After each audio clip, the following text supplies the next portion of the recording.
des citoyens de Centrafrique dans cette reconstruction du pays. Je vous remercie infiniment de me donner la parole et surtout je vous remercie de m'avoir invité. Je confirme le titre pour lequel je suis ici, c'est Centrafricain. Les autres importent peu, j'y reviendrai tout à l'heure. Centrafricain de l'étranger, je préfère la diaspora. Mais ça, c'est une autre histoire. Nous ne sommes pas ici pour ce type de sémantique. Mais,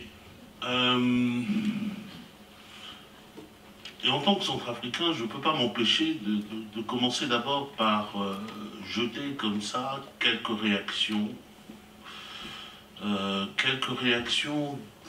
à ce que j'ai entendu tout à l'heure, très brièvement, hein, naturellement, j'ai encore 14 minutes et demie.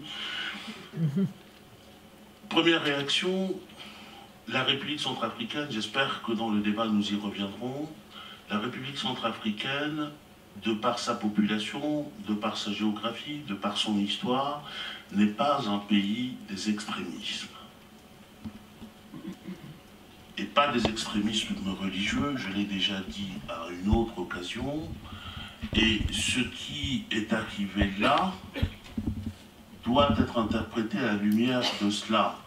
La religion en République centrafricaine, en tout cas de mon histoire, de l'histoire des personnes qui sont ici, les Centrafricains qui sont ici, même de l'histoire de mes parents, la religion est un déterminant majeur, je devrais plutôt dire la spiritualité est un déterminant majeur. La religion n'est qu'un élément de cette spiritualité et toute religion plonge sa racine ou plonge ses racines dans nos racines. Et ces racines-là ne sont pas propres à de l'extrémisme dans les idées, dans les philosophies, dans les manières d'être. J'ai même l'habitude de dire d'ailleurs que c'est la raison pour laquelle fondamentalement nous avons été colonisés. Mais parce que nous avons accepté, on accepte quand on vient l'étranger, quelle que soit son origine, quelle que soit sa religion. Deuxième réaction, j'entendais tout à l'heure les violences par amalgame, qui seraient victimes de violences par amalgame. Je crois qu'il faut, dans la discussion, ajouter deux éléments qui, à mes yeux, sont des éléments majeurs de compréhension de la situation centrafricaine. Absence de l'État, absence de toute structure publique. Et je me permets de dire que si à la fin de la Deuxième Guerre mondiale, la France avait été dans cet état-là, et que la France n'avait pas pu offrir d'autres issues pour traiter la question de la collaboration, que de laisser à la population elle-même le soin de régler ce problème, la France de 1945 était comme la République centrafricaine qu'on nous a décrit. Absence de l'État, c'est un facteur essentiel pour comprendre la situation. Et ensuite, de l'absence de l'État, en plus de l'absence de l'État, nous avons ce cycle de l'impunité qui, depuis les indépendances, constitue un mal centrafricain. Et tout citoyen centrafricain le sait, que celui qui a commis le crime aujourd'hui, non seulement ne sera pas puni, mais on l'invitera encore à la table du festin pour signer des accords qui vont faire de lui le prochain ministre de je ne sais pas quoi. Et tous les Centrafricains le savent, ça. Et quand vous mélangez ces éléments-là, ça vous fait un cocktail qui est explosif. Et donc, quelques brèves réactions. J'étais censé décrire un peu, initialement, la situation centrafricaine, en tout cas la situation en République centrafricaine, telle qu'elle s'est présentée depuis le forum de Bangui. Il se trouve que c'est sans doute parce que j'avais été un des rapporteurs du forum de Bangui, le rapporteur de la commission gouvernance, qu'on m'a demandé cela. je ne pouvais pas me résoudre simplement à vous décrire la situation politique en République centrafricaine, et puis, d'une certaine manière, je pense qu'aujourd'hui, il faut regarder vers l'avant.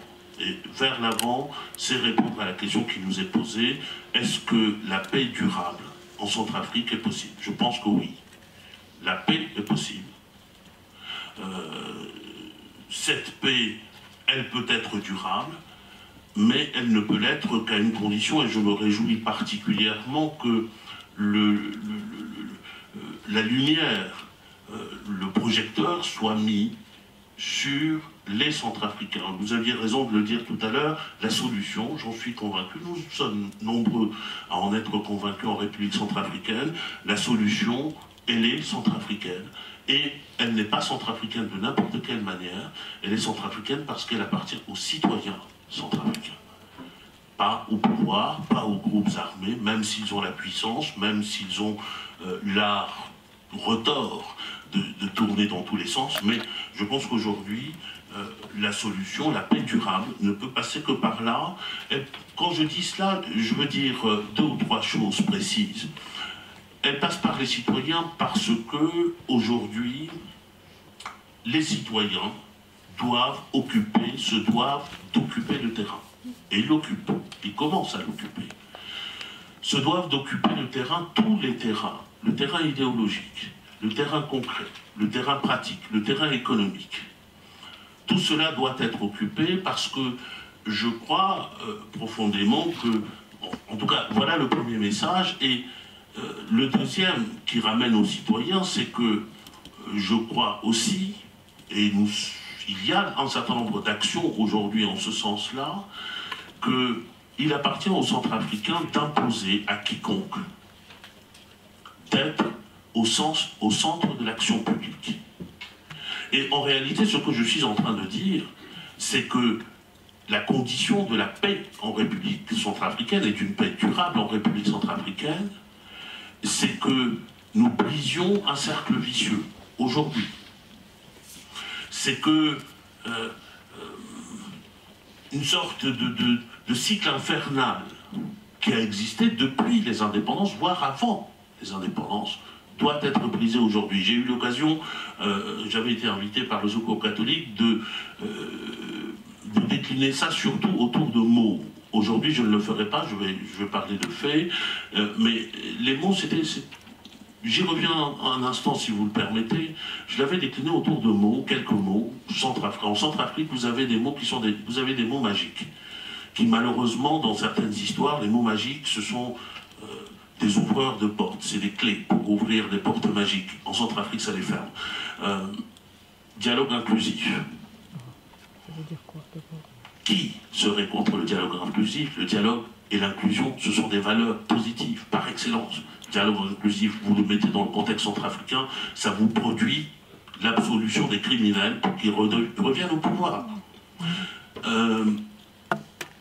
Autre mot que l'on retrouve partout et qu'on a retrouvé ici, communauté, minorité. Et ce sont des mots mortifères. Et je pense que ce sont des mots mortifères dans le contexte centrafricain parce que la tendance est laquelle? Elle est de faire en sorte, en tout cas d'inciter les personnes à se regrouper et à procéder à une forme d'introspection. Je suis une minorité musulmane, la caractéristique qui nous réunit, c'est la religion. Minorité pygmée, la caractéristique qui nous réunit, c'est ceci, minorité de ceci, et vous n'avez aujourd'hui en République centrafricaine, quand vous entendez les Centrafricains parler, notamment au forum de Bangui, nous avions dans la salle des dizaines de minorités. La personne que nous disons appartenir à la minorité d'à côté, qui a vécu les mêmes affres que moi, pour les mêmes raisons que j'ai eu à vivre ces affres, eh bien, il ne fait pas partie de ma solution, il ne fait pas partie de ma solution parce que je revendique au nom de ma minorité. Ce qui était au départ un problème fondamental de malgouvernance, c'est-à-dire un problème d'inégalité de traitement des citoyens centrafricains sur l'ensemble de leur territoire, aujourd'hui on en fait un problème d'atteinte à un groupe de personnes à raison d'une particularité qui est culturelle, qui est religieuse, qui est ceci, qui est ceci. Et je crois que, quand je disais tout à l'heure que la paix est possible, mais elle est possible aussi, si j'ai tenu à évoquer ces éléments-là, c'est parce qu'elle est possible aussi au prix d'une sorte manière de revisiter notre manière de penser et les mots par lesquels nous désignons notre réalité et surtout par lesquels nous désignons le futur que nous souhaitons. Maintenant, occuper le terrain. J'ai dit occuper le terrain.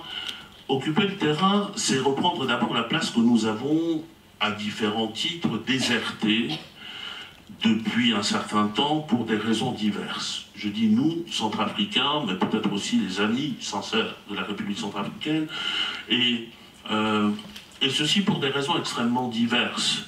Une de ces raisons, c'est le désintérêt pour la chose d'État.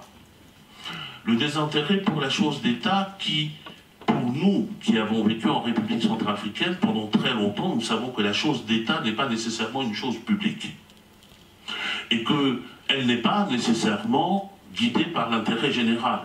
Que la chose d'État, c'est la chose d'un président, de sa petite corporation, de sa famille, de son machin, et que ceci ne détermine pas notre vie, du moins pendant le temps où nous vivions, dans mon enfance, au fin fond de la République centrafricaine, c'était à peu près ainsi que nous raisonnions. De toute façon, c'est pas de ces gens-là que dépend le fait que nous mangeons aujourd'hui, que demain nous allons avoir à manger, que nous allons... Donc, il y a une vie qui s'est construite en République centrafricaine, un espace qui s'est construit en République centrafricaine en dehors du pouvoir. Et donc, d'une certaine manière, mais maintenant, rétrospectivement, on se dit c'est une démission parce que si nous n'avions pas procédé ainsi, peut-être que ce qui nous arrive aujourd'hui ne serait pas arrivé. Démission aussi pour des raisons, je dirais, par peur. Nous savons, nous les centrafricains, que chez nous, quand on dit un mot de travers, on n'est pas saisi tout seul, que les représailles sont collectives, et d'ailleurs on le voit encore aujourd'hui, les représailles sont toujours collectives, et quand on est membre de la diaspora ou centrafricain de l'étranger, dans un pays où on a la liberté de parler, on réfléchit à 10 fois avant de dire un mot, parce que c'est pas nous qui allons en pâtir, c'est ceux qui sont là-bas qui vont en pâtir. Ça fait partie de ces choses-là. Et puis, je ne parle même pas de l'égoïsme. Donc il faut occuper le terrain. Occuper le terrain, pour nous aujourd'hui, en tout cas à mes yeux, c'est un impératif pour tous, centrafricains, mais aussi amis sincères de la République centrafricaine. En tout cas, pour moi, c'est important. Nous sommes centrafricains, mais nous faisons partie de la famille humaine et nous devons continuer à faire partie de l'universel. Pas avec n'importe qui, certes, mais il nous faut avoir cette fenêtre ouverte sur le monde.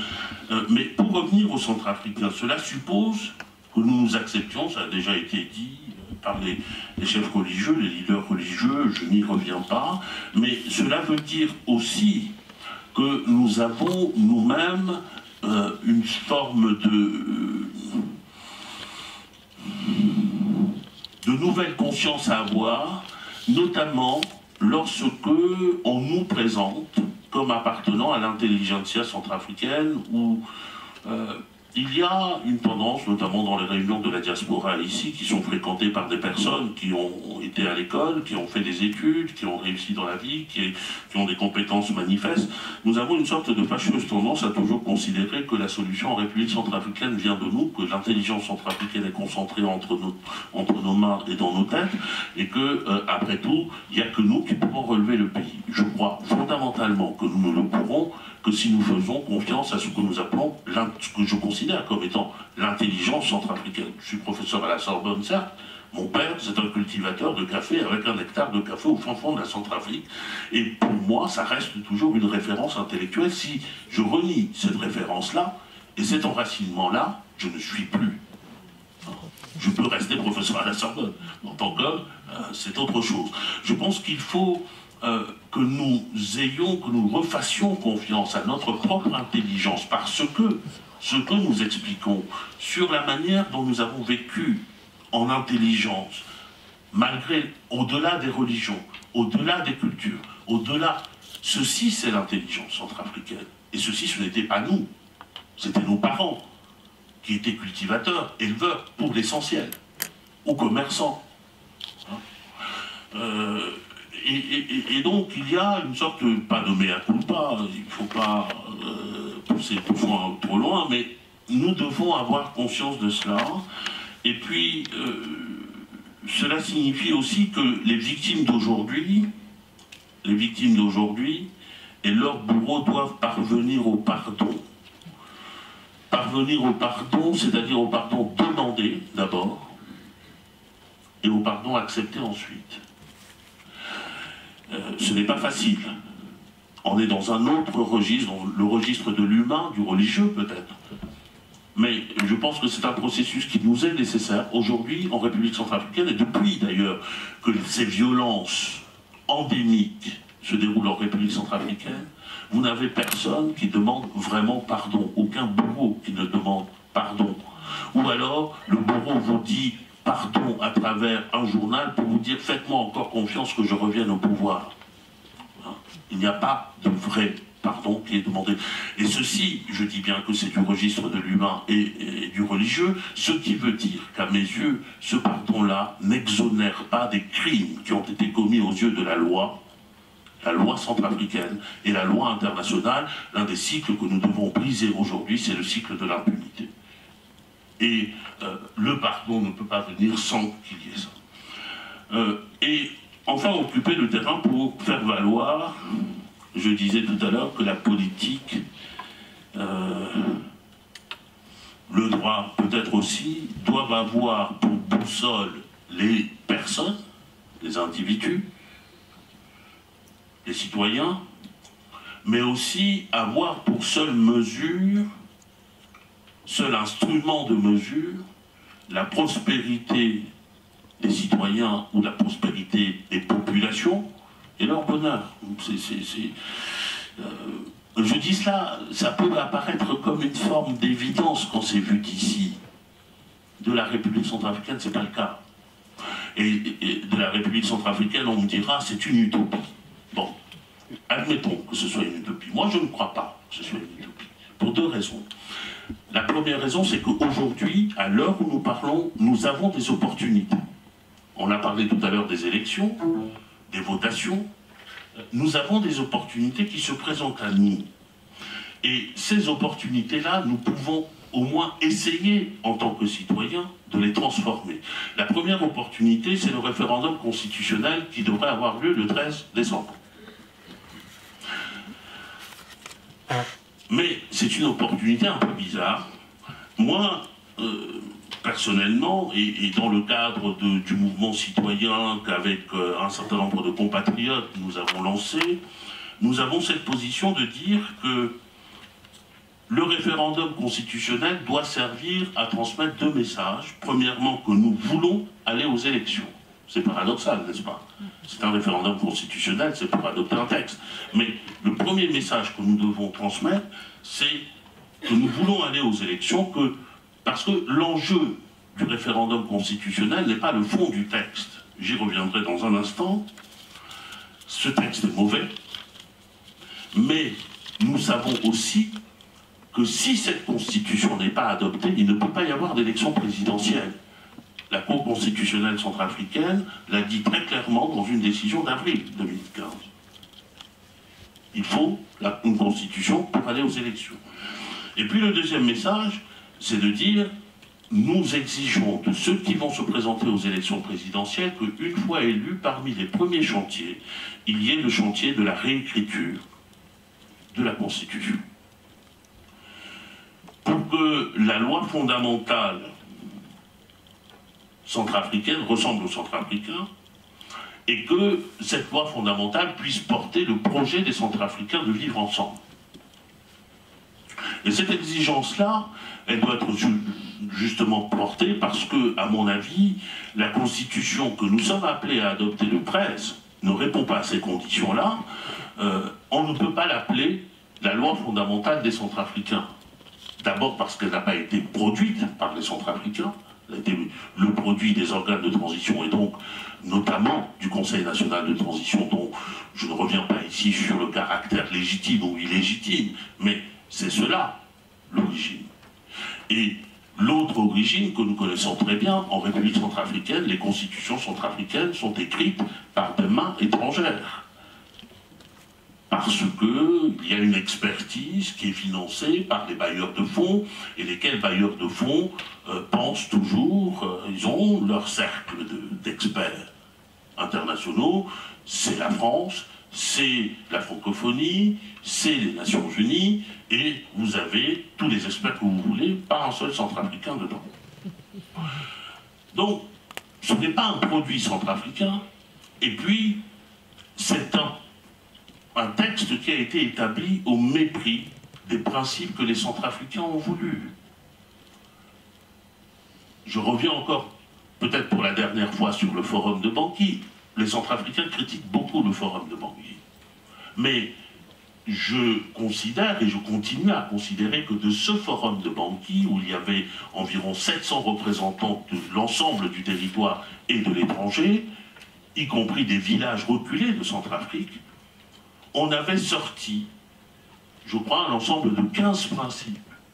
Et que les Centrafricains, je finirai en disant que dans ce malheur-là, il y a une transformation profonde des populations centrafricaines qui est à l'œuvre. Je crois que les seuls à ne pas s'en rendre compte aujourd'hui, c'est un certain nombre de candidats à la présidentielle qui croient qu'ils peuvent à nouveau y aller pour piller comme avant, pour traiter les gens comme ils le faisaient avant, pour apparaître comme les nababs comme avant. Et puis, malheureusement, je suis obligé de le dire, aussi le gouvernement français, en tout cas les autorités françaises, qui ne prennent pas suffisamment en compte cette évolution-là, qui, si elle n'est pas prise en compte, risque d'aller vers une fracture interne, mais aussi externe. Je vous remercie. Merci. Alors je ne sais pas s'il faut se réjouir du côté optimiste de votre présentation. La paix est possible. Il y a des transformations de mentalité qui s'effectuent, ou s'il faut être frappé par l'importance des défis, des difficultés, que vous avez appelées gentiment opportunités, et qui sont aussi des grosses difficultés. Alors c'est un peu, voilà, un sentiment mitigé. Est-ce que nous sommes dans une situation favorable, ou est-ce que vraiment les difficultés sont énormes? Dernier éclairage, rapide, avant qu'on vous donne la parole pour que vous réagissiez. Dernier éclairage rapide qui s'adresse plutôt alors aux non-centrafricains, aux étrangers. Quand on est un étranger, ou une organisation étrangère, qu'est-ce qu'on peut faire? Quand on est une ONG, étrangère en l'occurrence française, qu'est-ce qu'on peut faire en prenant en compte le contexte qu'on vient d'évoquer rapidement, d'analyser rapidement? Alors je vous propose, je vais donner un balle au bon à quelqu'un du Secours catholique, peut-être Aude, Adley, qui va nous dire, quand on est une ONG, bon, française en l'occurrence, le Secours catholique, eh bien, qu'est-ce qu'on fait dans ce pays? Et qu'est-ce qu'on peut faire, ou qu'est-ce qu'on devrait faire, vu les défis actuels? On a déjà entendu une voix d'une ONG, qu'on peut appeler française aussi, le Secours islamique. Maintenant, on va écouter ce que fait le Secours catholique en République centrafricaine. Tu peux peut-être parler dans le micro, c'est mieux. Ici, comme ça, tu peux parler à la salle. Il faut appuyer sur le bouton quand même. Je vais me baisser du coup. Là-haut. Place là-haut. C'est pas parce que t'es une femme. La tribune était plutôt réservée aux hommes. Je serai brève.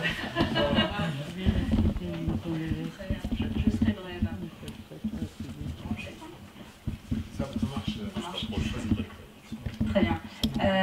Merci Antoine. Je vais être brève parce que je pense qu'on a tous envie de débattre et de poser des questions suite aux différentes interventions qui ont été faites ce soir.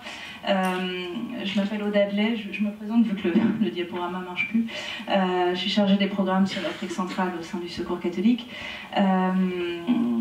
Suite à la question qu'Antoine me pose, je voudrais vous donner quelques éléments sur notre réflexion et notre engagement en tant que Secours catholique par rapport à la crise centrafricaine.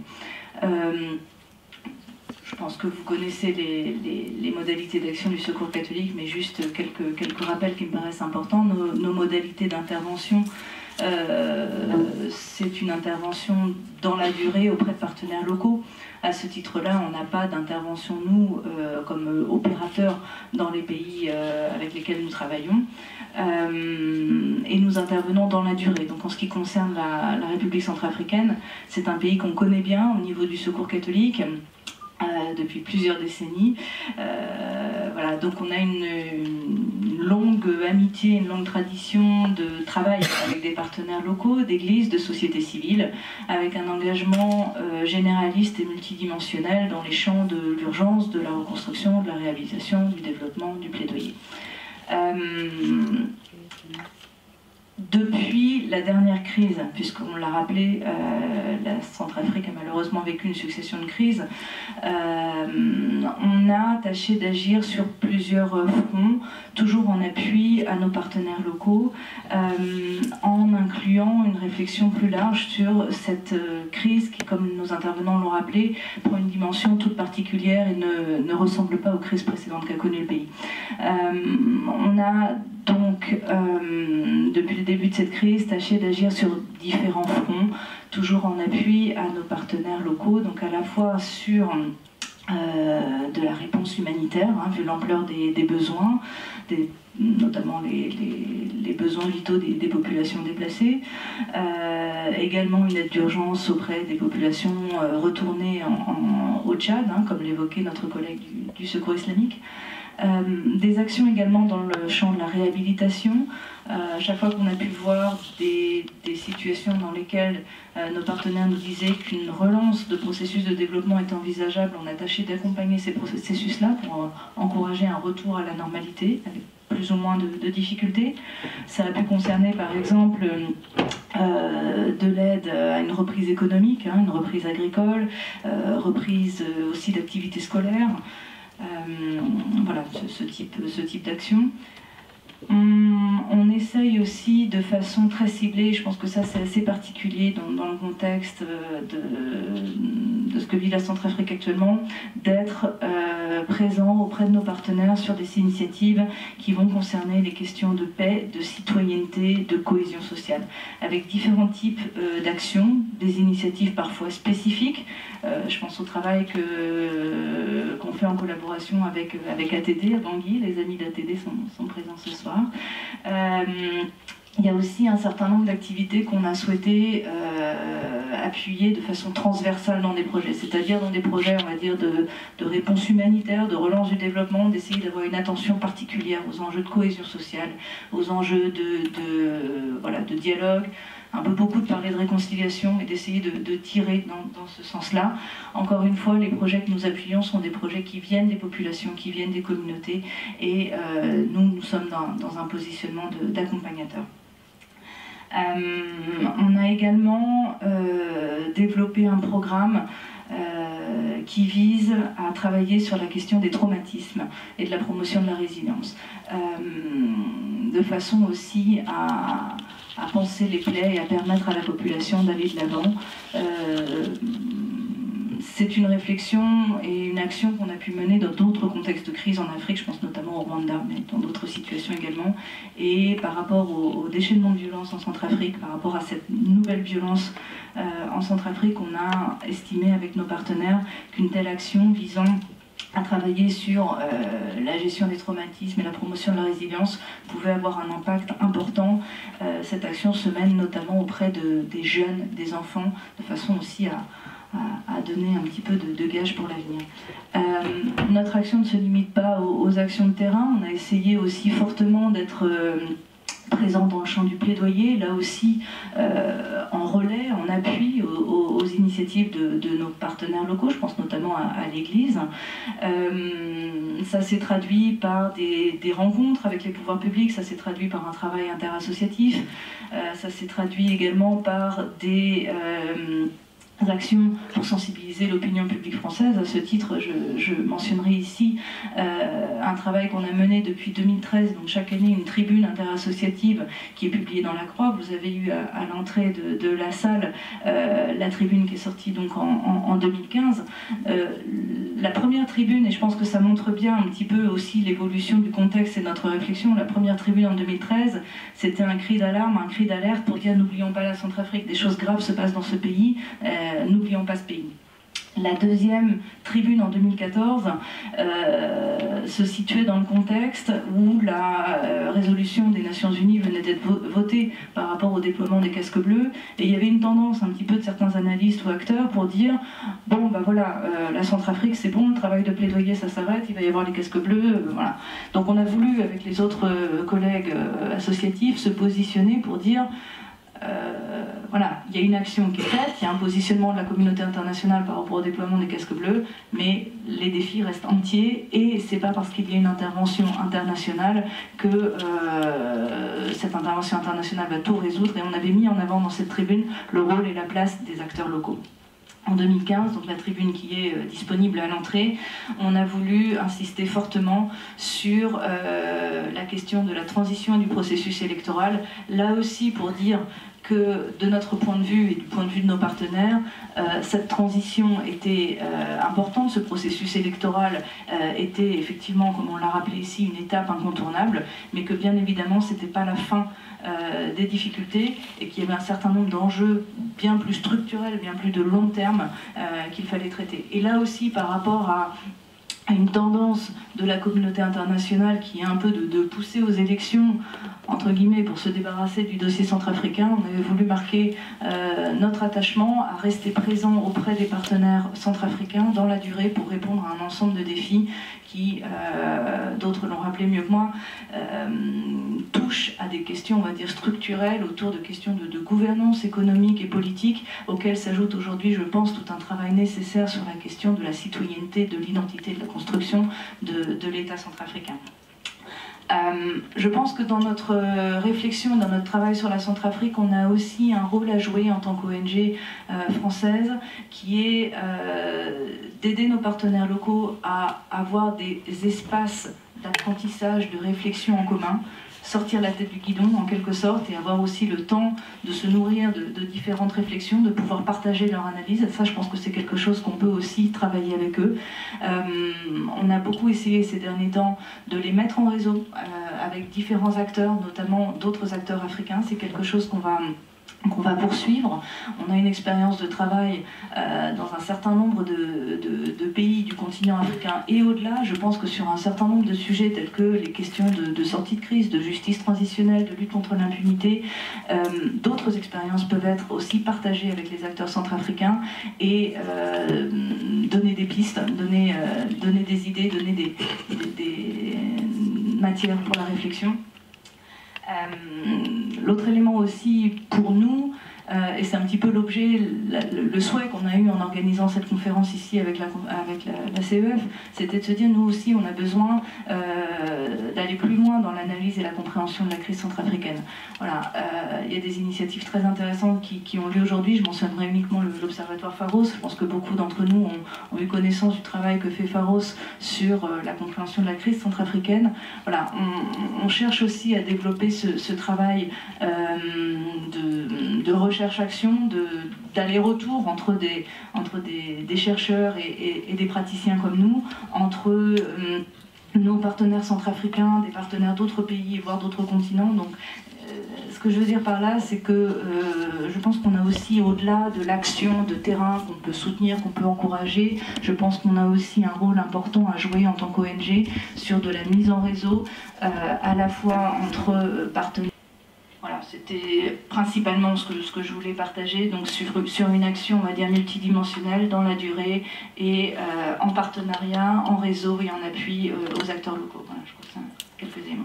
Merci Aude. Pour ceux qui s'intéressent, qui veulent d'autres renseignements, durant tout à l'heure, quand on sera dans l'atrium, vous identifierez assez facilement les personnes du Secours catholique. Il y en a plusieurs ici, si vous voulez poser des questions sur les projets concrets. Je retiens que quand même la clé fondamentale, c'est l'appui aux partenaires, l'appui aux acteurs locaux, aux acteurs de terrain, comme on les a comme on les a nommés.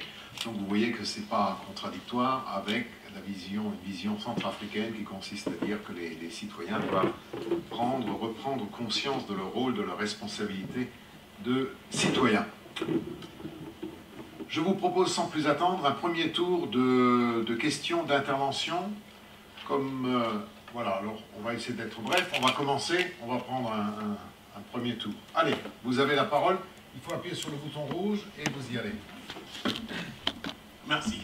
Je me fais entendre, j'espère. Oui, vous vous présentez si vous voulez, rapidement. Voilà, je suis François Basselma, d'origine centrafricaine, je suis fonctionnaire à la ville de Paris, au département de Paris exactement.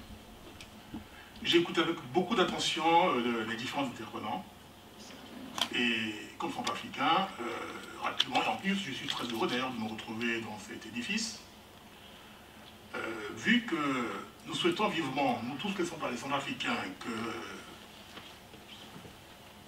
le pape 29-30 mois puisse arriver à Bangui. La présence pontificale à Bangui, pour nous, serait un pont entre les Centrafricains, comme nous le pensons sincèrement. En tant que Centrafricains, nous considérons que, faisant partie de la communauté internationale, nous avons droit à la solidarité internationale. Nous faisons référence au principe international de la responsabilité de protéger. Il a été dit que le peuple centrafricain, contrairement à d'autres peuples, ne dispose pas d'un État susceptible de lui garantir le minimum.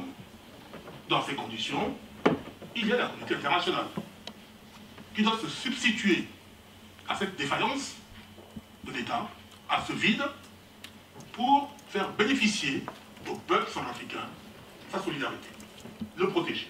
Mais comment? Le 10 avril 2014, la résolution 2149 autorise les forces internationales qui sont présentes en Centrafrique, avec les 10 000 hommes. Décembre 2013, la l'opération Sangaris, 900 hommes. Donc nous avons, au point de vue humain et matériel, tous les moyens nécessaires pour que ce peuple centrafricain puisse bénéficier de la protection indispensable, lui garantissant le minimum de liberté, lui permettant ainsi d'aller et venir, de vaquer à ses occupations, et au final, je dis bien au final, pas maintenant, désigner souverainement ses représentants. Or, ce n'est pas le cas. La résolution a été adoptée. On nous a envoyé des troupes qui sont sur le terrain, avec les moyens qu'il faut, pour les voir circuler. J'étais à Bangui tout dernièrement. Je les ai croisés. J'ai parlé avec des hommes et des jeunes femmes et des jeunes hommes qui sont là, avec leurs munitions, leurs armes, etc. Eh bien, l'arme au pied, interviennent sporadiquement. Pendant ce temps, le pays est en feu et en sang. On continue à bomber à Bangui, et à l'intérieur du pays, et à tuer. Et que nous propose la communauté internationale? On impose aux autorités de transition d'organiser des élections. J'ai entendu parler de référendum constitutionnel.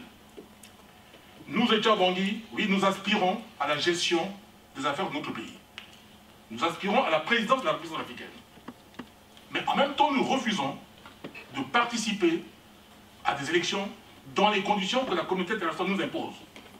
Nous considérons que, puisque nous sommes là, eh bien, nous formulons la demande suivante, que les institutions religieuses ici présentes, à travers leur voix, que ce soit la conférence islamique ou le secours islamique, et puis au-delà d'autres structures islamiques, et puis catholiques, pour vous qui êtes présents, eh bien, de nous accompagner dans cette démarche qui consiste à faire comprendre à la communauté internationale qu'il y a des priorités.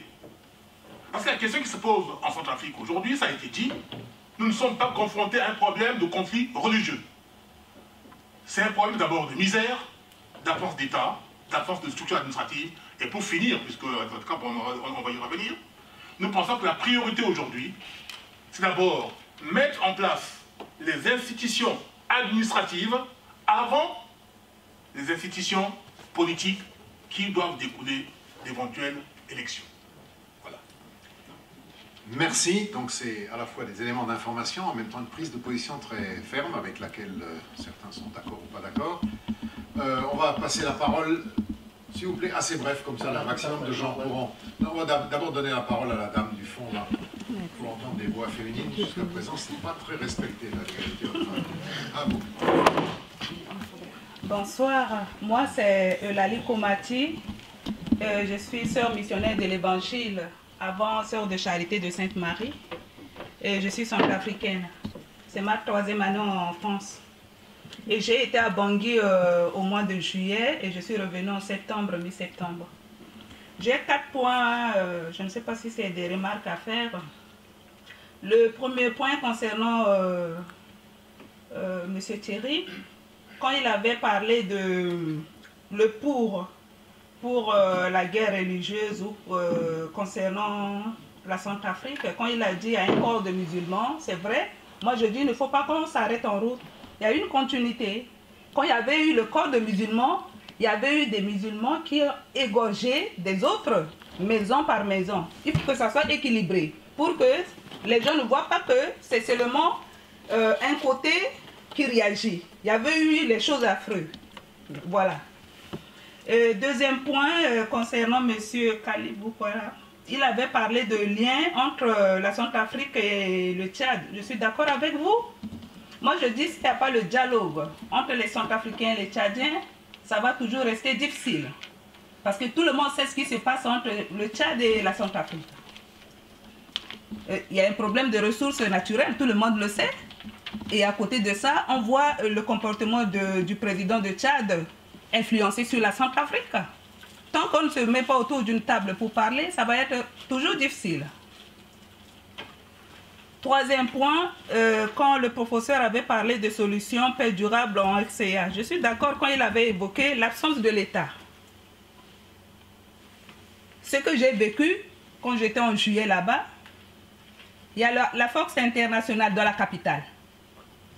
Mais ces forces sécurisent certaines villes et certains coins, mais certains coins, ils n'ont pas l'habilité d'aller là-bas. Pourquoi? Est-ce que vous vous êtes rendu compte? Ça, c'est une question. Et à Bambari, par exemple, dans la ville de Bambari, un général qui se dit général, qui ne parle ni sango ni français, qui a recruté les Peuls sous ses ordres pour je ne sais pas, abuser de la population. On n'en parle pas. Quand il y a un corps, quelqu'un meurt, par exemple, quand j'étais à Bambari, un musulman qui a été tué, sont en disant par les non-musulmans. Vous savez combien de corps, combien de personnes qui ont été tuées? Les femmes, les enfants, tout confondu. Il faut toujours prendre compte de tous les paramètres. Et il y a la présence des sangaristes dans la ville. Le dernier point, c'est ONG internationale. Le Secours catholique, comme Odel a dit, c'est basé sur les partenaires locaux. Mais les ONG internationales se sont multipliées par 10 en Centrafrique. Si ce n'est pas plus, qu'est-ce qu'ils font? On se demande, l'argent qui a été alloué pour la population, le 1/3 arrive à la population et le 3/4, ça part où? Ça pose question. Et moi, je me dis, il y a des ONG qui n'ont même pas le droit d'exister en Centrafrique. Voilà, je vous remercie. Et qu'on veut venir, ce n'est pas pour venir faire semblant. Ces élections, tout le monde sait. Les gens, on est, je ne sais pas, on n'a pas encore commencé la campagne. Il y a encore même au niveau de Bangui, la capitale, des problèmes d'insécurité. Encore moins sur l'étendue du territoire. Il n'y a pas d'administration. Mais dans ce contexte-là, pourquoi imposer des élections? Mais l'intention est satanique, excusez-moi l'expression, même s'il est trop fort. Il n'y a pas une bonne volonté. C'est d'ailleurs pour cela que c'est qu'il va falloir que toutes ces puissances, que tous ces États fassent, qu'il y ait un peu d'amour dans tout ce qu'ils font. Parce que le concept de l'amour est un concept qui, au sens réel du terme, regorge et la paix et la justice. Mais quand les gens sont là, vouloir faire simplement la démonstration de puissance sans aucun amour, je crois que la République centrafricaine a besoin plus de l'amour, l'amour de ses fils, l'amour de ses partenaires, que d'autres choses. Voilà tout ce que j'aimerais vous dire. Merci. Madame?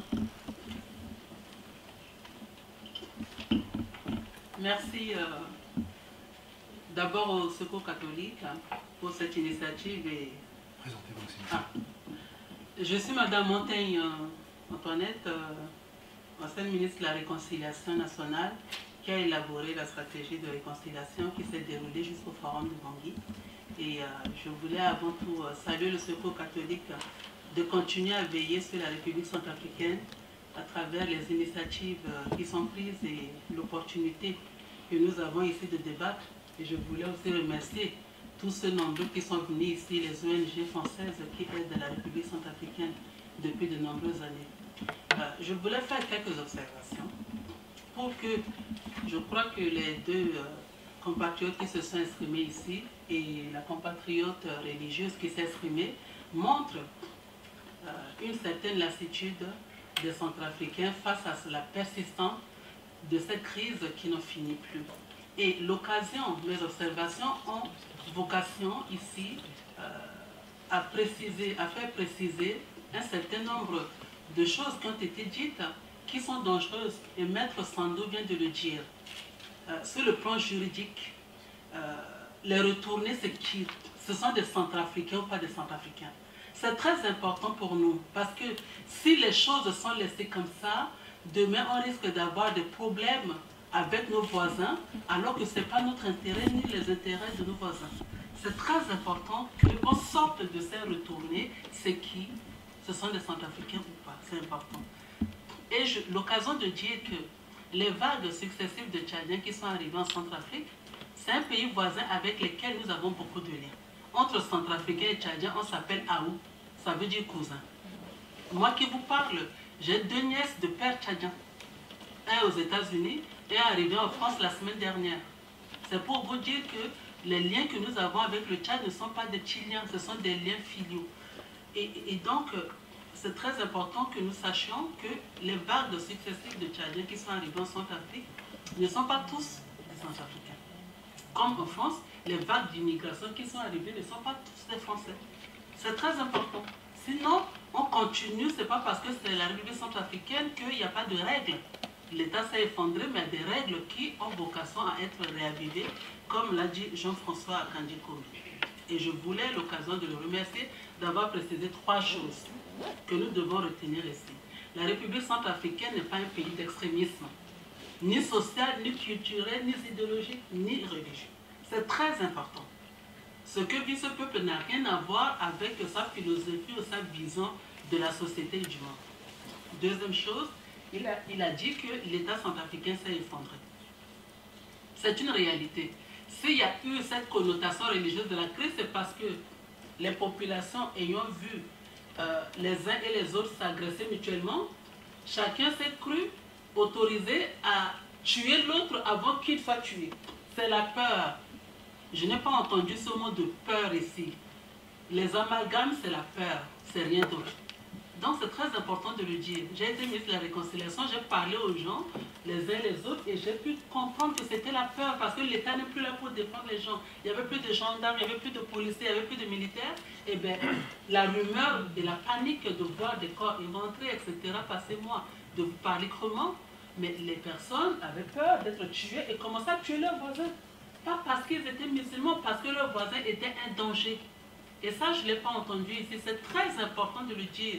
Les voisins étaient devenus des dangers, peu important qu'ils soient musulmans, qu'ils soient catholiques ou autres, ou athées d'ailleurs.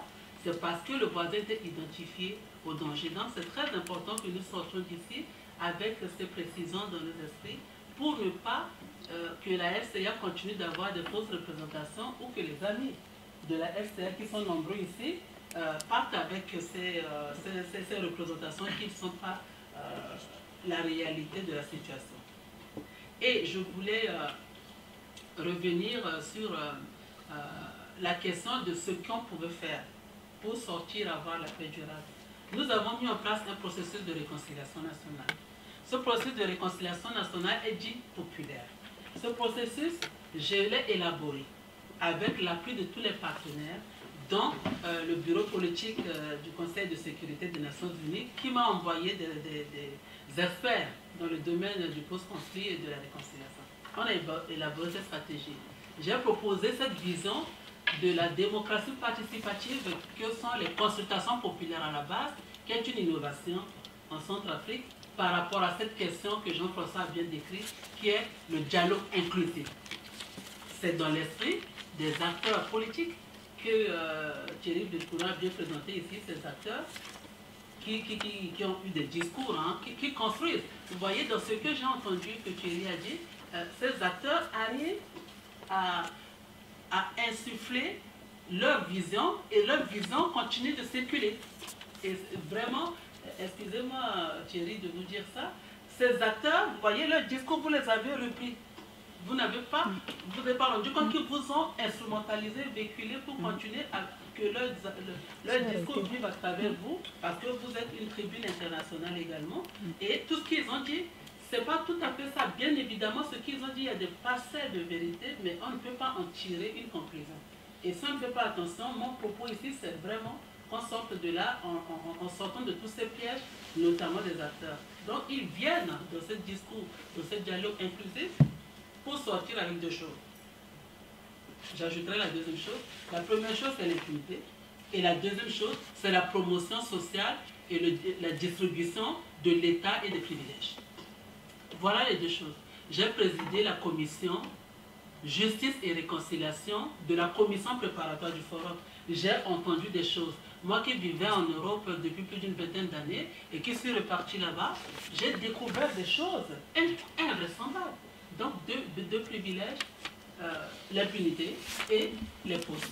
Donc voilà, pour vous dire qu'effectivement, c'est très important qu'on continue à être ensemble. Et je voulais simplement à l'endroit de Aude, pour qu'elle puisse nous dire quelles sont les ONG nationales qui sont appuyées. Parce qu'aujourd'hui, effectivement, j'étais à Bangui en septembre, hein, je suis revenu ici en octobre, j'ai quitté Bangui en début octobre, j'ai vu ce qui s'est passé. Beaucoup d'ONG françaises ont dû partir parce que même les Nations Unies et la Sangaris n'ont pas pu les protéger. Ce qui est vraiment regrettable. Beaucoup d'ONG françaises sont parties et j'ai vu des ONG américaines qui sont restées. Je ne comprenais plus dans quel monde on se trouve. Et donc, ce qui pose la question de ce que Aude a dit, l'appui aux ONG locales. Il faudrait renforcer considérablement ces ONG locales de manière à ce que, s'il y a une identification violente vers les ONG internationales, notamment par nos amis expatriés, que les ONG locales, à travers l'action des ONG internationales, puissent demeurer sur le terrain. C'est vraiment important. Et il y a une question que j'ai entendu, une information, l'observatoire Pharos.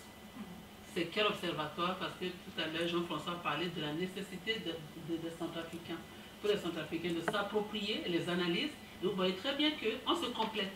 On se complète pour nous décoder, pas pour nous contredire, pour nous décoder, pour nous compléter et pour agir ensemble et agir efficacement.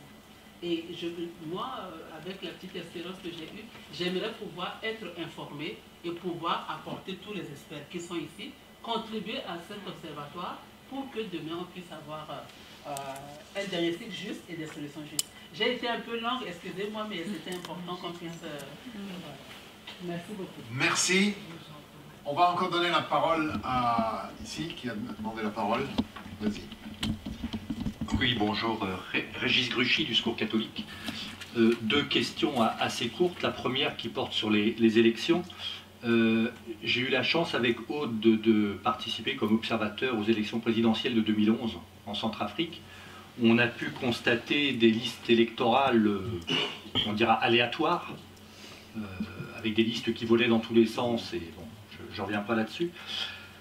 Simplement, comment procéder aujourd'hui à des élections qu'on va dire crédibles, avec des listes électorales aléatoires, de nombreux réfugiés hors de Centrafrique et qui ne seront sans doute pas répertoriés, et comment ces réfugiés accepteront le résultat de ces élections alors qu'ils n'auront pas pu y prendre part. Donc voilà, une question, moi je pensais que ces élections allaient être repoussées, ça me semblait assez naturel, mais bon. Deuxième remarque qui concerne la paix durable. Si on accepte de dire qu'il n'y a pas de conflit, enfin que le conflit n'est pas religieux, néanmoins l'expression a été utilisée du chaos qui règne en Centrafrique. Est-ce que ce chaos ne risque-t-il pas de devenir un terreau pour Boko Haram, qui aujourd'hui cherche déjà à s'étendre au nord du Cameroun, au sud du Tchad, et son influence est en train de grandir, et donc est-ce que ça risque pas d'entraver un peu plus la paix à reconstruire en Centrafrique? Sur la construction des institutions avant les élections, c'est une évidence, donc c'est même pas la peine, je pense, d'en discuter. Ça paraît logique. Les raisons pour lesquelles c'est pas la démarche qui est adoptée sont aussi extrêmement logiques et connues de tout le monde. Je tiens d'ailleurs quand même à dire à nos amis centrafricains qu'il y a de moins en moins d'amitié entre la France et la Centrafrique. Et je pense que ça ne vous aura pas échappé, aussi bien au niveau gouvernemental qu'à d'autres niveaux. De toute façon, les relations internationales ne sont pas basées sur l'amitié, mais je crois que c'est pas trahir des secrets que de dire que les relations entre le gouvernement de transition et le gouvernement français sont assez mauvaises, voire exécrables. Ceci explique sans doute un certain nombre de choses. Soit exécrables. La question des élections les rend aussi exécrables de toute façon. Et Madame Montaigne est bien placée pour le savoir. L'autre point que je trouve assez intéressant, c'est que, en effet, dès qu'on parle d'un meurtre, on parle d'un autre meurtre, comme le disait la sœur. C'est-à-dire, si un musulman est tué, il faut aussi parler des chrétiens qui sont tués par des musulmans. Donc c'est intéressant de voir qu'on rentre immédiatement dans ce cycle de discours qui est aussi vrai. Enfin, c'est un cycle de représailles sur le terrain. Et en ce sens-là, la sœur a tout à fait raison, mais je trouve que c'est intéressant de le ramener immédiatement à la question du discours et de mettre en évidence les contentieux profonds qui expliquent la situation en Centrafrique. Donc, en effet, un contentieux entre communautés maintenant basé sur leur affiliation religieuse, c'est assez clair dans les discours qu'on a entendus, un contentieux entre le Tchad et la Centrafrique, qui prendra un certain temps avant qu'on commence à se parler, hein, pas avant de résoudre le contentieux, mais avant qu'on commence à se parler déjà, entre Tchadiens et Centrafricains. Des critiques extrêmement fortes qu'on a entendues sur les forces internationales, qui se transforment, et là je le dis parce qu'on est dans cette enceinte, qui se transforment très rapidement aussi en critique contre les ONG internationales, qu'on entend très fortement à Bangui, et pas seulement à Bangui, et qui consiste en fait à mettre un peu tout le monde dans le même sac, in fine, des forces internationales jusqu'aux ONG internationales. Et donc ça fait toute une source de mécontentement, donc en effet il est très impératif, comme le disait un intervenant, qu'il y ait une sorte de renouveau spirituel. Ça c'est clair, parce qu'on sent qu'il y a quand même toutes ces colères en Centrafrique, et qu'on les dirige comme on peut. Soit en disant que la situation est le résultat d'une stratégie du chaos menée par la France et les États-Unis en Centrafrique, ou d'autres visions de cette nature, ou de dire que des puissances qui tentent d'islamiser la Centrafrique, des choses comme ça, ce sont des discours qui circulent, il ne faut pas se le cacher. Et je crois qu'il faut à la fois faire preuve de réalisme et de faire un peu le ménage dans un certain nombre de discours. Le réalisme, je crois qu'on l'a déjà compris d'une certaine façon, c'est la réelle politique des élections. Alors, ces élections, je suis tout à fait d'accord avec ceux qui disent qu'elles sont quand même mal engagées, le timing est complètement mauvais et elles auraient dû être repoussées. Mais je constate qu'un certain nombre d'acteurs centrafricains sont pour ces élections. Ils sont pour tout simplement pour avoir le plaisir de se débarrasser du gouvernement de transition actuel qu'ils exècrent également. Donc il y a une sorte de dilemme sur les élections entre ceux qui veulent les élections pour se débarrasser du gouvernement de transition et ceux qui préféreraient ne pas les avoir et avoir une troisième transition dans laquelle, comme le disait Madame Montaigne, ils pourraient s'asseoir tranquillement au gouvernement et bénéficier d'une certaine impunité. Donc il y a là un dilemme qui est profond, un dilemme politique qui est très difficile à gérer, mais il est évident que le timing électoral ne permettra pas de faire des élections correctes en Centrafrique, et probablement que les élections seront un piège qui se refermera sur ceux qui seront élus. Merci. On va vous donner la parole rapidement.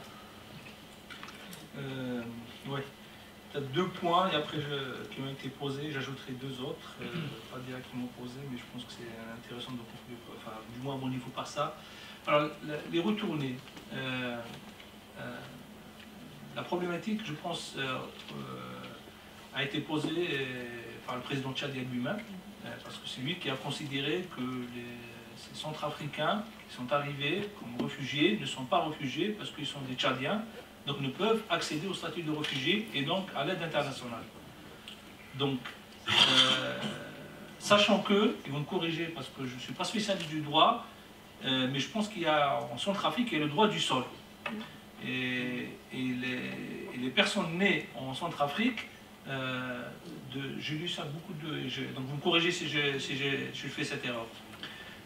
Et donc il y a cette dimension de les considérer comme Tchadiens ou retourner dans leur pays d'origine ou centrafricains réfugiés. La problématique, moi, à mon niveau, en tant qu'humanitaire, ne se pose pas en termes, j'ai envie de dire, d'enjeu, parce que par définition, je suis neutre dans toute approche, et je reviendrai sur le rôle des ONG internationales en Centrafrique et la perception maintenant de leur non-neutralité éventuelle. C'est que c'est posé pour nous, en tant qu'acteurs humanitaires, de se retrouver avec des populations entières arrivant sur un sol, n'ayant droit à aucune aide, ni de l'État qui les accueille, ni des agences onusiennes, en l'occurrence le Haut Commissariat aux réfugiés, parce qu'ils ne sont pas réfugiés, donc ne peuvent s'enregistrer comme réfugiés, donc ne peuvent accéder à l'aide internationale. Donc d'où la problématique qui est pour moi une problématique humanitaire. Je la pose parce qu'elle a un fond peut-être juridique, mais la problématique à mon niveau, elle était humanitaire. Et je l'ai posée, on l'a posée au Secours islamique comme étant humanitaire. Et on a remarqué qu'il n'y avait pas une mobilisation ni un engouement pour cette problématique, donc on en a parlé, et puis après, bon voilà. Donc nous, ce que nous avons fait, c'est qu'on a aidé toutes les populations qui sont arrivées, de Peul ou pas Peul, ou réfugiés, tchadiens ou pas tchadiens, etc. Mais je voulais l'aborder dans cette... je trouvais que c'était intéressant de l'aborder dans notre assemblée d'aujourd'hui. Donc je laisserai les spécialistes juridiques répondre et travailler sur cette question, mais nous, à notre niveau, c'est vraiment le travail humanitaire. Et maintenant, le rôle qui a été posé par justement notre sœur sur le rôle des ONG, et là je rejoins Thierry quand il parlait de la relation avec la France s'est dégradée, et c'est pareil, il y a un sentiment, comment on peut appeler ça, un sentiment anti-français qui s'est accru en Centrafrique. Puisque Sangari, les soldats français protègent les quartiers du PK5. Donc voilà, donc on donne cette impression. Et les ONG françaises ont été à un moment donné ciblées. Et dès qu'il y a eu un regain de violence interreligieuse ou interethnique ou tout ce que vous voulez, les ONG françaises se sont menacées avec des risques importants. Et donc c'est pour ça que, d'ailleurs, on a développé même un concept chez nos collègues humanitaires de dire on travaille avec les expatriés non visibles. Donc on envoie en Centrafrique des expatriés mais qui ne sont pas visibles comme étant expatriés. Voilà, c'est un concept qu'on a installé de plus en plus parce qu'il y a sur la bande sahélienne, parce qu'il y a un risque majeur pour nos collègues expatriés. C'est un vrai problème. D'autant plus qu'en France maintenant, en tant qu'association, donc employeur, nous sommes responsables juridiquement de ce qui peut passer. Ce qui peut arriver à nos collègues. Donc c'est un vrai problème de sécurité. Et c'est pour ça que les ONG, notamment françaises, ont été le site d'attaque.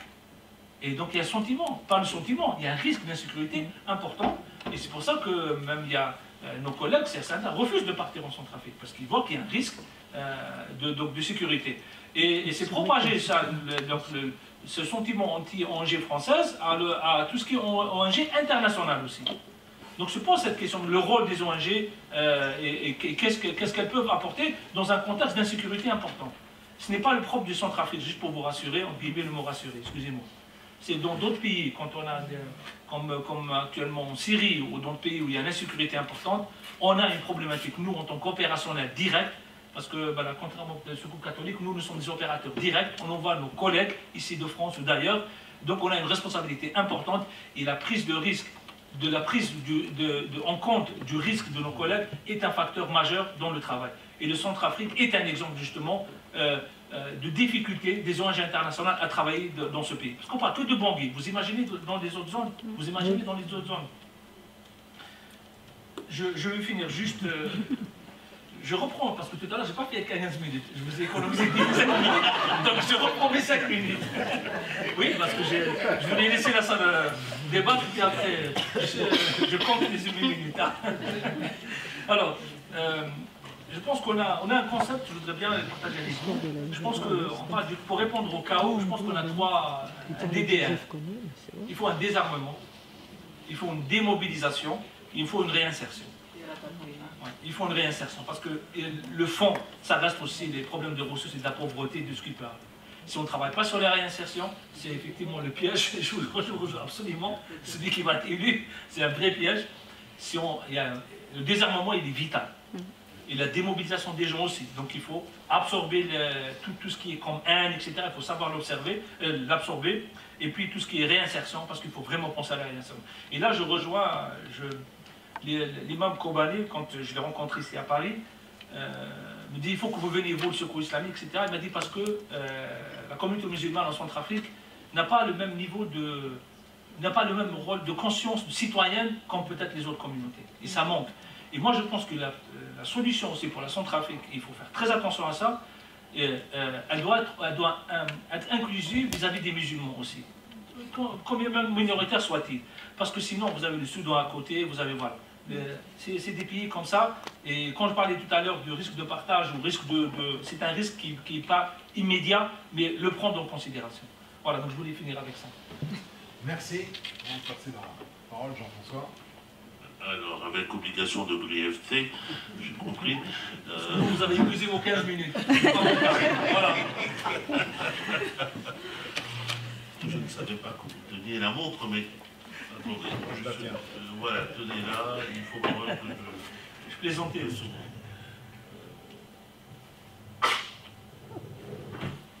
Alors, 2-3 remarques brèves. D'abord sur la lecture religieuse, il y a un élément qui m'est revenu à l'esprit, mais en écoutant, la lecture religieuse, je me demande si ce n'était pas la lecture de ceux qui sont intervenus en République centrafricaine, qu'il s'agisse de la France ou qu'il s'agisse des troupes des Nations Unies, qui ont cette lecture religieuse d'un conflit intercommunautaire entre deux communautés.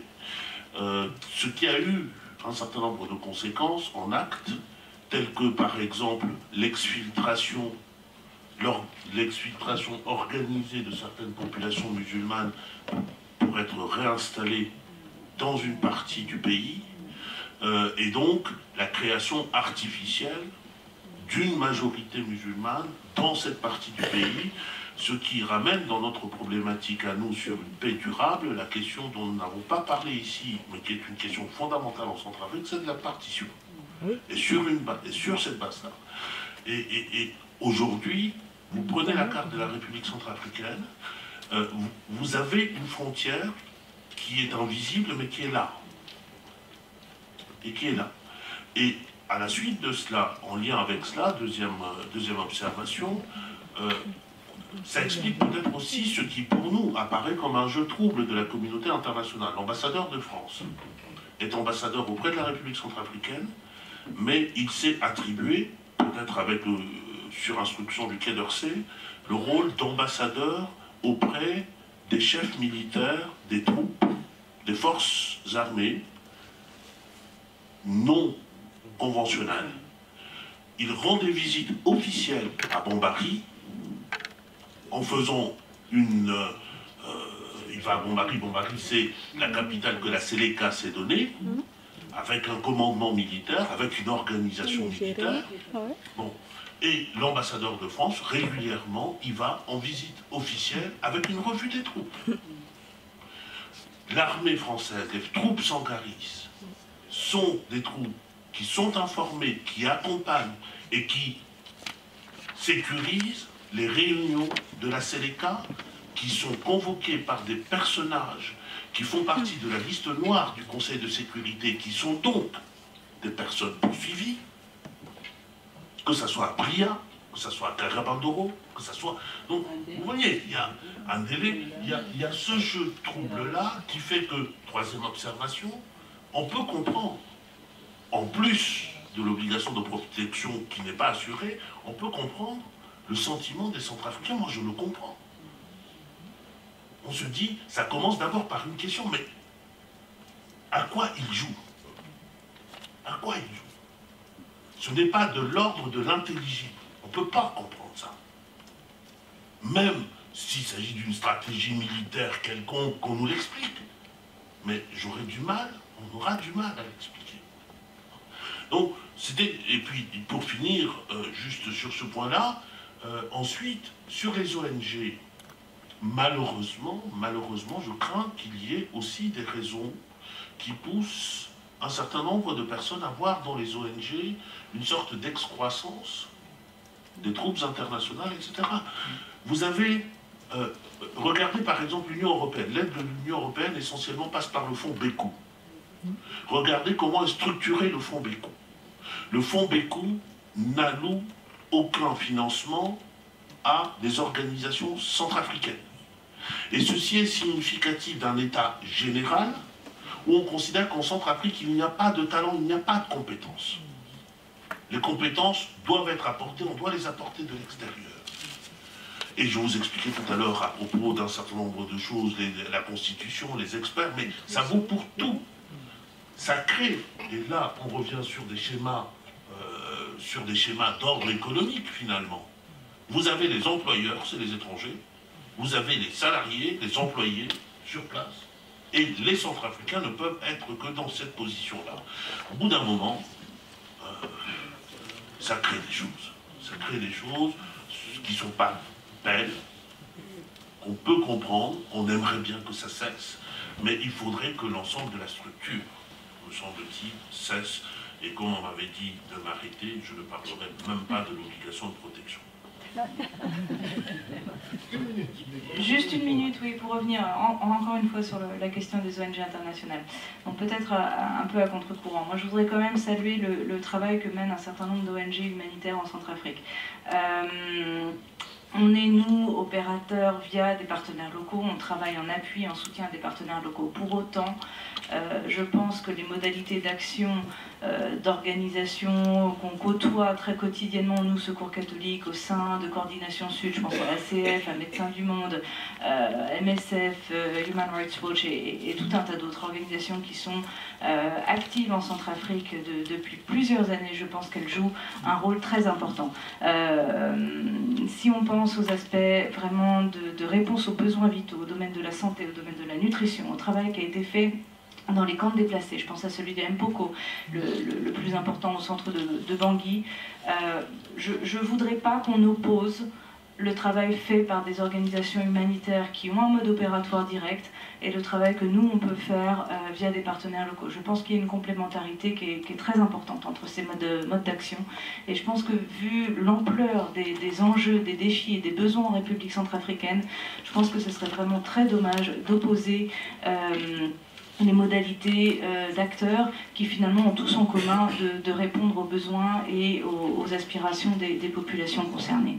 Je le vois au niveau de nos propres partenaires locaux. Sur l'année 2013, ça a été extrêmement difficile d'apporter une réponse d'envergure à la situation en Centrafrique. Pourquoi? Parce que nos propres partenaires étaient pillés, étaient effrayés, étaient en énorme difficulté par rapport à l'analyse des besoins, par rapport à l'analyse du contexte, et avait énormément de difficultés à nous proposer des actions qu'on pouvait nous soutenir.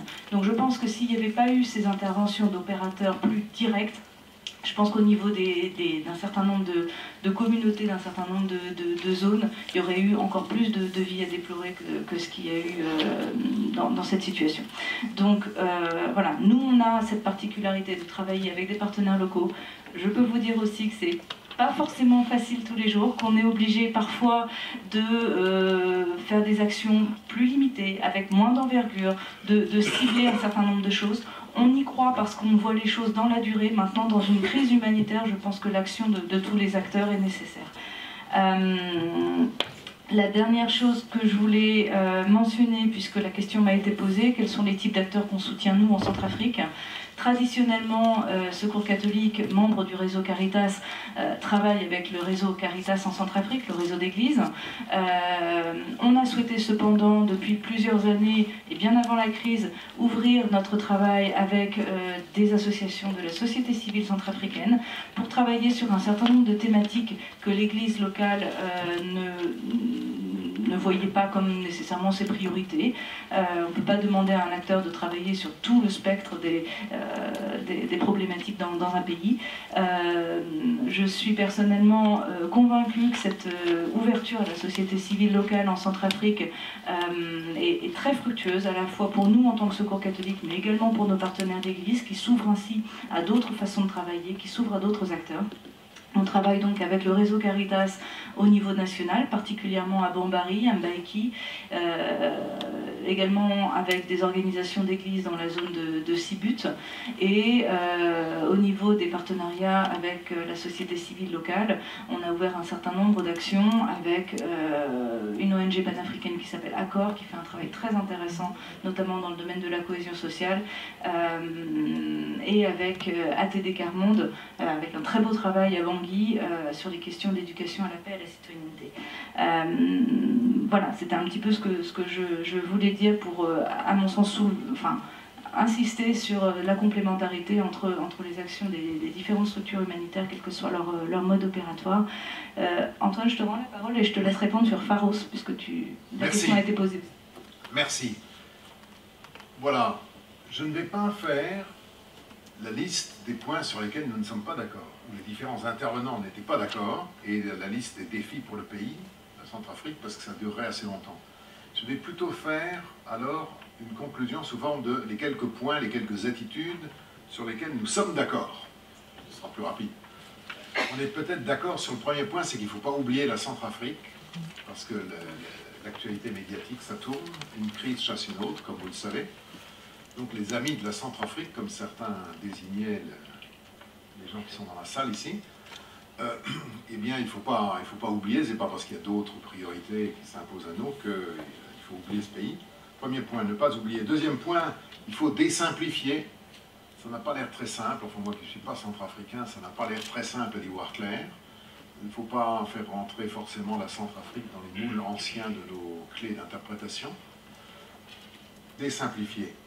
Troisième point que je retiens, je m'excuse, c'est une énorme banalité, mais je crois parfois il faut le dire. Il faut faire repartir l'État. Il faut faire repartir l'État. Donc ça commence par à quoi sert un État? D'abord à faire la sécurité, ensuite à rendre la justice, ensuite à établir les listes électorales et ensuite à organiser des élections. Il vaut mieux le faire dans cet ordre-là que dans un ordre différent. Voilà, donc faire repartir l'État. Dernier point, le rôle des ONG. Donc c'est un peu frustrant, les ONG ne vont pas sauver la Centrafrique, mais je pense que la plupart des gens qui travaillent dans les ONG savaient ça déjà. Donc les ONG ont un rôle parfois de substitution quand vraiment tout va mal, d'urgence, parfois un rôle complémentaire, à aider à la cohésion sociale, à l'éducation, à la citoyenneté, etc. Donc je ne vais pas développer ça. Donc je pense que sur ces points-là, j'ai entendu, peut-être que j'ai mal entendu, j'ai entendu là quand même sur ces attitudes de base, il y a comme une sorte de consensus. Après ça, sur d'autres points, il y a beaucoup d'analyses qui sont divergentes ou différentes, ou des priorités qui sont placées sur des accents différents. Ce qui est assez normal, ce qui prouve qu'il y a un débat, ce qui prouve que, après tout, notre débat est peut-être démocratique.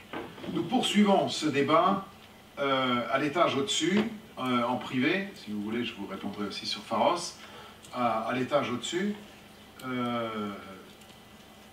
tous à la réflexion, tous à l'action, tous à l'apéro, c'est la meilleure réponse à ceux qui veulent faire taire les Français.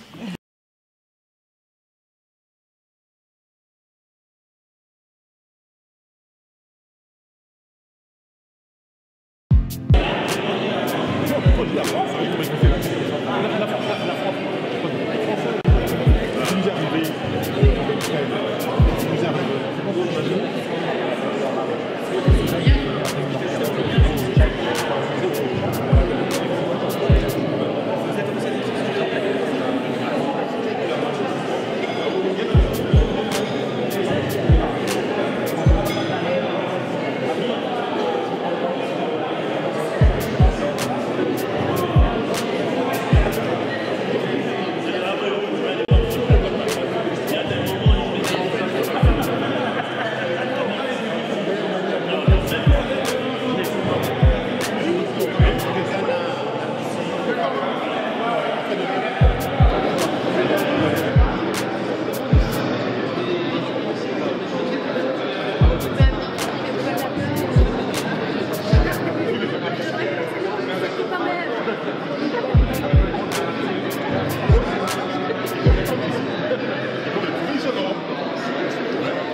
avez animé avec certaines ONG, certains responsables des ONG, pour parler des leviers pour une paix durable en Centrafrique. Oui. De quoi il s'agit exactement pour les Centrafricains qui n'ont pas assisté à cette rencontre, à cette conférence débat? Alors, je pense qu'il n'est jamais trop tard, même si on est dans l'action, on est dans les atrocités, de réfléchir à la manière dont nous pouvons nous en sortir, de réfléchir aux voies et moyens pour nous en sortir, et puis surtout d'échanger avec les autres. Et là, aujourd'hui, il s'agissait d'échanger autour de l'idée qu'il y a peut-être des éléments qui peuvent nous permettre, en particulier, de réfléchir à la place et au rôle des citoyens dans les processus de construction de la paix et d'une paix durable. Et personnellement, je considère que cette place-là, c'est la place centrale. C'est un peu le message que j'avais voulu transmettre, qui était de dire que la place des Centrafricains est une place centrale dans la résolution de la crise centrafricaine et dans la définition de leur propre avenir, mais que cette place-là, qui signifiait d'une part que les Centrafricains reprennent leur place sur le terrain, c'est-à-dire occupent le terrain plutôt que de laisser les forces, les groupes militaires le faire, et ensuite que les Centrafricains imposent d'être au cœur de la chose publique et des politiques publiques. Et donc cette place-là, il faut pas se leurrer, il va falloir le conquérir. Vous revendiquez effectivement la place des Centrafricains sur la place publique. Nous constatons que le Secours catholique, avec certains partenaires, vient d'organiser une rencontre pour les Centrafricains, pour la Centrafrique et sans les Centrafricains. Parce que si on voit bien, les Centrafricains présents ici, ils ne font pas plus de 10. Et pourtant, on voit qu'il y a d'autres nationalités qui dépassent ces Centrafricains, qui pourtant sont le grand nombre au sein de la diaspora. Oui, vous avez raison. Je sais que vous aviez déjà posé la même question lors d'une précédente réunion du Secours catholique. Il se trouve qu'il y a deux éléments qu'il faut prendre en compte. Il y avait d'abord le tour de table des intervenants. Il y avait moi qui intervenais, je suis centrafricain comme tous les autres centrafricains. Il y avait également des messages de Monseigneur Zapalainga. Il y avait également un message de l'imam Kobine. Donc, voilà 3 Centrafricains qu'on ne peut pas renier. Il y avait les autres également qui étaient là pour parler de leur action en République centrafricaine. Pour le reste, pour la salle, il y avait une invitation qui a été lancée à tout le monde. Et vous savez très bien, pour être mon ami sur Facebook et sur tous les réseaux sociaux, que j'ai relancé cette information-là. Allez vous inscrire au moins 3 ou 4 fois. Malheureusement, c'est une réalité de notre communauté centrafricaine en France et surtout à Paris que les manifestations sur la République centrafricaine, quelle qu'elle soit, ne mobilisent pas beaucoup. Pardon ? Est-ce que vous avez un message à l'endroit de vos compatriotes par rapport à ça ? Le message, c'est qu'il faut que nous rendions visibles nos actions. Ce que je veux dire, c'est je ne veux pas dire qu'il n'y a pas d'action. Nous savons très bien que nous avons tous des actions, les uns, chacun dans son coin, chacun dans son organisation, chacun dans son mouvement, mais au moins que nous rendions visible cela. Je pense que notre action pour notre pays doit occuper le terrain du pays. Il faut qu'on fasse avec nos compatriotes qui sont à Bangui et dans les autres villes de la République centrafricaine. Mais nous avons aussi un travail à faire ici en France, aux États-Unis, dans les autres pays, parce que nous avons besoin de faire comprendre qui nous sommes, quelle est la véritable manière d'analyser ce qui se passe chez nous, et quelles sont les solutions que nous avons envie de développer et pourquoi nous avons envie de développer ça. Et nous avons besoin également de conquérir, de convaincre à l'extérieur de notre pays. Et je n'ai que ce message-là à dire, réunissons-nous et rendons-nous visibles. Voilà. Satisfait ou non satisfait par rapport à... J'étais très satisfait de la qualité des échanges. Les échanges ont été très nourris, intéressants. Maintenant, comme je dis souvent, la conférence en soi, ce n'est pas ça qui importe. Si le message est passé, il y aura déjà un premier début de satisfaction. Et puis ensuite, si les Centrafricains qui étaient là sont capables de se réunir pour traduire ça dans des actions, je trouverais qu'on est arrivé à une moitié de satisfaction. Le reste, c'est l'efficacité de l'action, mais ça, c'est demain. professeur Jean-François Akanji Kombe, je vous remercie d'avoir répondu. Mais non, c'est moi qui remercie KDI-Vox. Au revoir. Madame Montaigne, bonjour. Bonjour. Alors nous voilà à la Maison des évêques à Paris pour une conférence sur la Centrafrique. De quoi s'agissait-il exactement? Il s'agit de réfléchir sur la manière dont la République centrafricaine pouvait s'y prendre pour accéder à une paix durable. Et je voulais saluer l'initiative du Secours catholique et l'accueil très chaleureux, fraternel, solidaire de la Maison des évêques de France qui nous a offert un cadre de discussion modéré par la conférence des évêques de France, vraiment un débat de très haut niveau. Je voulais les remercier d'abord. Quand on voit parmi les participants, on voit que les Centrafricains ne sont pas mobilisés massivement. Est-ce que vous avez un message à l'endroit de vos compatriotes centrafricains de France? Je pense que les Centrafricains ne se sont pas mobilisés parce que peut-être qu'ils n'ont pas été informés. Ça reste quand même une très grande institution, le Secours catholique et la conférence des évêques de France, ce sont des grandes institutions que les Centrafricains ne connaissent pas en tant que telles. Je pense que la balle est dans notre camp, la partie centrafricaine. Nous avons le devoir la prochaine fois d'informer un maximum de compatriotes pour qu'ils puissent venir. Mais pour le peu qui sont venus aujourd'hui, on peut dire que les Centrafricains, tous les Centrafricains, toutes tendances confondues, ont été valablement représentés par la voix du professeur Jean-François Akanji Kombe qui a pris la parole avec un appel du cœur, appelant à ce que les Centrafricains soient au cœur de leur propre vie, de leur destin, de leur projet national et aussi appeler les partenaires à être sincères avec la République centrafricaine. Et de rappeler que la crise centrafricaine n'est pas une crise religieuse, c'est une crise de gouvernance sur le fond d'un État qui s'est effondré, sur le fond d'impunité permanente et avec besoin que tous les enfants soient rassemblés et qu'on ait le pardon. Mais un pardon qui ne veut pas dire impunité, parce que la justice doit passer. Alors, au mot de la fin, est-ce que vous avez été satisfaite de la rencontre qui vient de se dérouler ici à la Maison des évêques? Je le répète, c'est une conférence de très haut niveau où les sujets de préoccupation majeure ont été abordés et où les Centrafricains qui se sont déplacés ont été à la dimension des enjeux et de l'avenir de ce pays. Un message? Un message aux Centrafricains de s'aimer, d'arrêter de se déchirer, de s'entretuer et de penser que notre pays est assez grand pour accueillir tout le monde et que nous devons faire la paix maintenant. Madame la ministre, je vous remercie d'avoir répondu à nos questions. C'est moi qui vous remercie.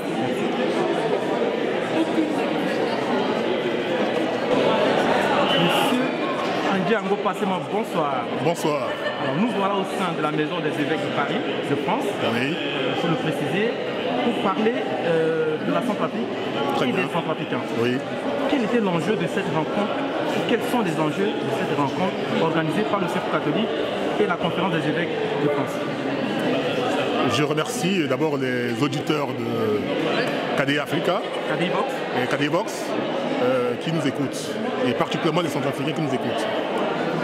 Nous sommes dans cet édifice des évêques de France pour parler aujourd'hui des leviers pour une paix durable en Centrafrique.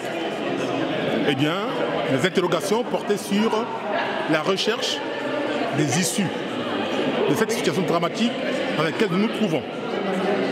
Et pour ma part, ma présence ici était pour dire haut et fort que le peuple centrafricain a tout simplement, à l'instar de tous les autres peuples de la terre, droit à un État. Car la situation que le peuple centrafricain est en train de vivre aujourd'hui est la conséquence de l'absence totale d'État. L'État pour nous, c'est ce que nous avons dit dans la salle de conférence, l'État pour nous est un ensemble de services publics, parmi lesquels en priorité le service public de la sécurité et de la défense. Donc, il fallait que nous instaurons en Centrafrique le système de sécurité composé dans chaque chef-lieu de préfecture et les principales villes du pays des brigades de gendarmerie devant composer au minimum une centaine d'hommes. Donc ça nous fait 7000 gendarmes pour les 16 préfectures. 16 préfectures, passant, il nous faut 1600. 1600 gendarmes, des commissariats de police et des casernes de l'armée dans lesquelles on doit pouvoir cantonner des militaires à recruter pour la reconstruction des forces armées centrafricaines, les FACA, recruter des jeunes centrafricains qui sont instruits, qui ont été à l'école, qui ont été à l'université, qui sont formés et qui sont sans activité aujourd'hui, qui sont en capacité de s'engager dans l'armée. Et avec la présence des forces internationales, de reconstituer l'état-major centrafricain, l'armée centrafricaine. Et voilà ça, nous avons des propositions. Or, voilà que la communauté internationale impose au gouvernement centrafricain et aux autorités de transition d'organiser des élections dans des conditions les plus humiliantes. Parlons de l'organisation de ces élections prochaines en Centrafrique. Alors, ces élections centrafricaines, ce ne sont pas des élections centrafricaines, ce sont des élections de la communauté internationale. Ce sont des élections de l'extérieur. Il a été dit, le but, c'est de faire partir les autorités de la transition. Nous n'avons rien contre les compatriotes qui sont dans les institutions de la transition. Uniquement les faire partir en organisant des élections, c'est manquer de respect à notre peuple. Or, les élections, il ne peut pas y avoir élection en tant que candidat. Nous n'avons pas cette opportunité de sillonner l'ensemble de notre pays, de rencontrer les populations des préfectures de l'intérieur. Si on ne peut pas le faire, eh bien, on ne peut pas dire que les élections en elles-mêmes sont des élections crédibles, régulières et transparentes. Comme dans vos habitudes, vous intervenez souvent pour plaider la cause centrafricaine. Ce soir, vous avez demandé aux ONG françaises qui font un travail remarquable sur le terrain de faire un plaidoyer auprès des autorités nationales et internationales pour pouvoir bien organiser l'élection. Est-ce que vous pensez que ces autorités vont écouter les ONG via votre demande? Il y a des centaines et des centaines d'organisations non gouvernementales dites ONG en Centrafrique qui sont subventionnées par des fonds publics. Alors, puisqu'il y a des ONG présentes qui ont participé à cette soirée, nous leur avons dit, écoutez, à vous d'intervenir auprès des décideurs. Les décideurs, ce sont les gouvernements des pays étrangers. Ce sont les gouvernants des pays européens, notamment de la France, nous sommes en France. Donc, les ONG françaises qui interviennent en Centrafrique, il semblerait que certaines sont parties parce qu'elles ont été agressées, qu'elles ont été menacées. Donc, si ces ONG veulent travailler dans de bonnes conditions, il leur appartient d'intercéder auprès des autorités, des décideurs politiques pour leur dire qu'il est de l'intérêt de tous, aussi bien du peuple français, de la France, de l'Europe et particulièrement du peuple centrafricain, que les choses se fassent dans l'ordre, qu'on puisse assurer la sécurité du peuple centrafricain, mettre en place les services publics et permettre aux ONG de continuer à travailler en sécurité et dans les meilleures conditions. Pour ne pas reprendre le professeur Jean-François Akandi-Kombé, je pense que les Centrafricains doivent occuper les places publiques, les forats. Aujourd'hui, nous constatons qu'il y a une mobilisation intime des Centrafricains de Paris, de France, à cette rencontre internationale, je peux dire, puisqu'on est en dehors des frontières centrafricaines. Est-ce que vous avez un message pour finir à l'endroit de vos compatriotes résidant en France? Depuis des années, je peux dire que ça fait depuis le 4 novembre 1976 que je plaide la cause de mon pays, la République centrafricaine, que ce soit ici à Paris, dans les pays d'Afrique, d'Europe, d'Amérique ou d'Asie. Je voyage. Ça fait quelques années quand même, ça fait plusieurs décennies. Je demande aux Centrafricains, où qu'ils se trouvent, de ne pas avoir peur. Car ce qui se passe, ce qui fait que certains désertent les forums, les rencontres, les conférences, les colloques, c'est peut-être évidemment de ne pas se mettre en avant, de ne pas se faire connaître. Ils n'ont absolument rien à perdre, car nous avons tout perdu. Nous avons perdu notre dignité. À partir où on a perdu notre dignité, on est condamné à être devant la scène, présent partout, pour plaider notre cause. C'est de notre cause qu'il s'agit, la cause de notre peuple, la cause de notre pays. Donc, j'invite la jeunesse centrafricaine à se mobiliser, à être présente partout, il faut, et parler de la Centrafrique, prendre des initiatives, organiser des séminaires, des conférences, des colloques, que ce soit à Dakar, et j'en profite pour saluer nos frères qui sont à Bamako, à Niamey, que j'ai rencontrés il n'y a pas très longtemps, quand j'y étais, et de continuer à se mobiliser, à se rassembler, que ce soit à Bangui ou ailleurs, et dans toute la France, qu'ils soient présents. En tout cas, je dis aux Centrafricains que, quelle que soit la longueur, on le dit, quelle que soit la longueur de la nuit, eh bien, le soleil finit toujours par se lever. Ayons l'espoir que le chaos dans lequel on nous a plongés finira par disparaître et que le peuple centrafricain vaincra et que nous prendrons le dessus. Nous accéderons à la majesté suprême de notre pays, nous reprendrons la gestion de nos affaires, des affaires de notre pays, et nous réoccuperons la place qui nous revient dans le concert des nations. Ayons l'espoir et nous vaincrons. Andjango Fassima, je vous remercie d'avoir répondu à nos questions. Merci beaucoup. Gaston Combre, bonjour. Bonjour, monsieur le journaliste. Nous voici au sein de la maison des évêques de France avec l'ONG ou le Secours catholique qui ont organisé une rencontre avec les Centrafricains, les amis de la vie centrafricaine. Quels étaient les enjeux de cette rencontre ce soir? Les enjeux de cette rencontre étaient de chercher à connaître les leviers du conflit centrafricain pour une paix durable. Je peux vous dire que toutes les questions ont été abordées. J'étais satisfait de la manière dont elles ont été traitées, mais j'ai un petit regret d'aborder une question qui, à mon sens, était fondamentale. Laquelle? La question de désarmement. Nous avons sur le territoire centrafricain deux forces, la MINUSCA des Nations Unies et la force Sangaris des Français. Ils avaient reçu un mandat du Conseil de sécurité pour désarmer de gré ou de force les groupes armés non conventionnels qui sont sur le territoire centrafricain afin de pacifier le pays. Mais malheureusement, la résolution 2149 n'a pas été respectée comme il se doit. Qu'est-ce qui a fait que ces résolutions adoptées au sein du Conseil de sécurité des Nations Unies n'ont pas été respectées? Oui, il y a plusieurs facteurs. La première chose, c'est que les acteurs politiques centrafricains n'ont pas été unanimes, n'ont pas été solidaires pour faire appliquer ces résolutions. Ces acteurs ou ces hommes politiques centrafricains ont vu dans cette situation une possibilité d'accéder facilement au pouvoir et ils sont désolidarisés de la transition. Ils n'ont pas soutenu la transition comme il se devait pour que, unanimement, qu'ils exigent ce désarmement afin que le peuple puisse être en paix avant d'aller aux élections. Ça, c'est le premier facteur. Le deuxième facteur, c'est que les Nations Unies n'ont pas, les Nations Unies en tant que telles, mais les forces qui sont sur le territoire ont essayé de, pas transcender, mais essayé de transformer ce mandat en un autre mandat qui est, à mon avis, pas conforme au texte, c'est-à-dire l'esprit et la lettre des résolutions des Nations Unies. Maintenant, on nous parle de mesures de confiance. Ça veut dire quoi? Ça veut dire que tous les hommes armés qui ont des armes, qui sont porteurs des armes, tant qu'ils n'ont pas fait usage de ces armes-là, ils ne sont pas dangereux. Et donc, ils doivent garder ces armes devant eux en attendant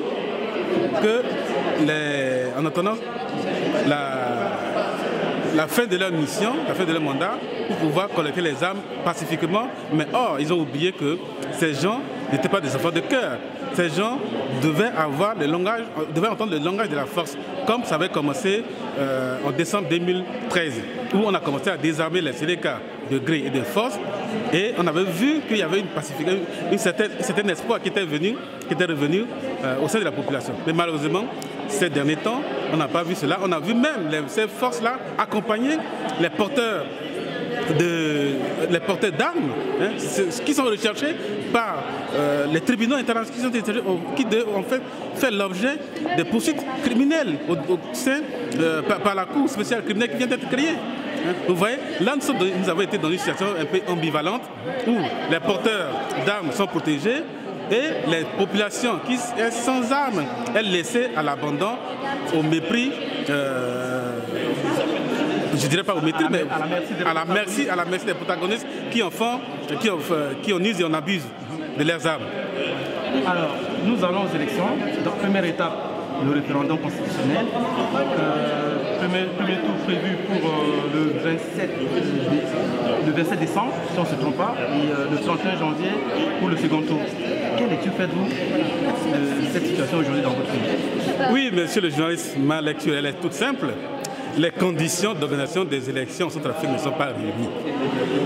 Ça, c'est la première question. La deuxième question, c'est le référendum, la constitution dont on nous demande de valider par vote, par référendum, n'est pas connue du peuple centrafricain. Alors, je ne comprends pas pourquoi on peut forcer les gens à aller aux élections, d'abord au référendum constitutionnel, dont la population ne connaît pas la teneur même de la Constitution. On nous a mis un Sénat qui, à mon avis, n'a pas sa place d'être dans cette Constitution-là. Parce que le Sénat a un coût qui est loin d'être financé par la République centrafricaine en ce moment. Moi, j'aurais préféré qu'à la place du Sénat, qu'on alloue ce budget pour la création des dispensaires, pour la création des écoles, pour le réconfort moral et financier des gens qui ont subi le traumatisme en Centrafrique, des victimes qui ont tout perdu, qui ont perdu leur travail, qui ont perdu leur mari, qui ont perdu leurs épouses, qui ont perdu leurs biens. Cet argent aurait servi utilement au financement d'un Sénat qui n'a rien à apporter à la République centrafricaine. Ça, c'est le deuxième point, je l'ai dit. Le troisième point, on nous dit qu'il y a un référendum, il y a élection le 27 décembre. Mais à mon avis, la question le problème de l'insécurité n'a pas été résolu. Et si on permet aux gens d'aller aux élections maintenant, est-ce qu'ils seront capables de faire campagne, de battre campagne dans toutes les régions de Centrafrique? Seront-ils capables d'aller dans les villages, dans les sous-préfectures pour faire ces campagnes? J'en doute. Parce que là, au moment où nous parlons, je crois que les Séréka vont vers Bangui pour empêcher la tenue de cette élection. A-t-on pris les mesures nécessaires pour les neutraliser, pour protéger la population? Je ne pense pas. Ça, c'est ma troisième réflexion, ou peut-être la quatrième, se fonderait sur les thèmes, les thématiques, les programmes des hommes politiques. Qu'est-ce qu'ils vont nous dire? Qu'est-ce qu'ils vont apporter au peuple sud-africain qu'ils ne l'ont pas apporté avant la crise? Apparemment, je vois, ce sont les mêmes qui se représentent, avec les mêmes thématiques, les mêmes programmes, et je doute fort qu'il n'ait autre chose à proposer à l'État sud-africain, à la population, que ce qu'ils ont déjà proposé. C'est du rejeté politique à mon avis. Le mot de la fin, c'est que j'ai espoir pour le peuple centrafricain, et le peuple centrafricain doit avoir espoir. Parce que si un peuple ne vit pas avec un espoir, c'est un peuple qui sera mort, c'est un peuple qui va à l'abandon. Donc je demande à tous les Centrafricains de se ressaisir et d'aller vers la paix. Et la marche vers la paix est une marche très difficile. Monsieur Gaston Combré, je vous remercie d'avoir répondu à nos questions. Merci à vous, monsieur le journaliste, de m'avoir posé ces questions.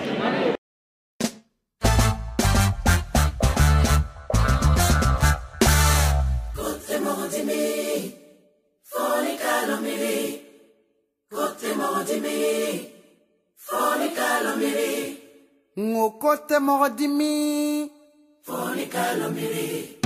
nous sommes sur la route de la paix, tous ensemble sur la route de la paix.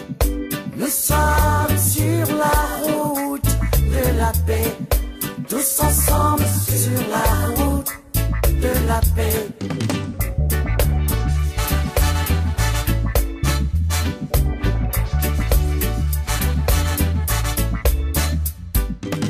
Que la lumière dans nos cœurs guide nos pas. La divine lumière illumine nos voies. L'horizon annonce la fin de l'Armageddon. Suivons l'étoile, suivons l'étoile de la réconciliation. Suivons l'étoile. Nous sommes sur la route de la paix, tous ensemble sur la route de la paix.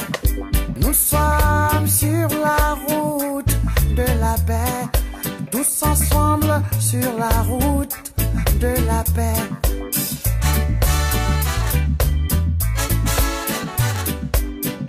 Tout le monde a raison, alors tout le monde a tort.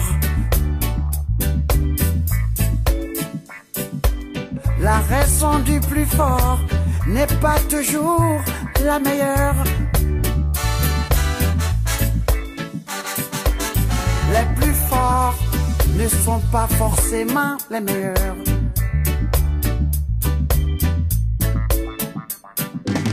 Côté Morodimi, Fornicalamiri. Côté Morodimi, Fornicalamiri. Côté Morodimi, Fornicalamiri.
Ngokote Morodimi,